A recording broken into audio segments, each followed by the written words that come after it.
Kerjasama ekonomi dan perdagangan Indonesia-Cina terus diperkuat melalui berbagai kerjasama bilateral. Kerjasama ini juga mendorong transformasi digital UMKM serta membuka peluang investasi antara kedua negara.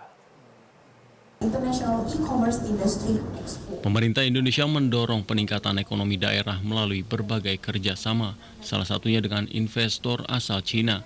Wakil Gubernur DKI Jakarta Rano Karno mengungkapkan pada triwulan kedua, ekonomi Jakarta tercatat tumbuh 5,52%, dengan sektor perdagangan menjadi salah satu penggerak pertumbuhan yang turut didukung sektor manufaktur.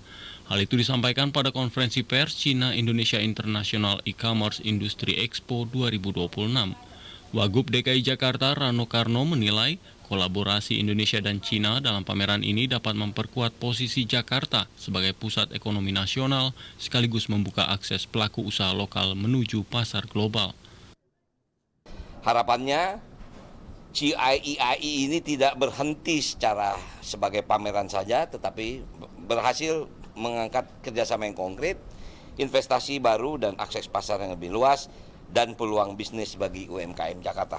Dan harapan kami ini bisa terrealisasi dengan market kita dan bisa diekspor, itu paling penting. Sehingga pabriknya pindah ke Indonesia, bisa melakukan ekspor, mungkin tidak sekarang. Mungkin dalam 2-3 tahun ini melakukan penjajakan import dahulu, lalu dari situ bisa melakukan private label atau maklun, lalu selanjutnya dilanjutkan dengan pindah teknologi dan industrinya ke Indonesia. Pameran akan mempertemukan pemerintah daerah di Jakarta, UMKM, pelaku industri besar di Indonesia, serta kawasan industri unggulan dari Cina.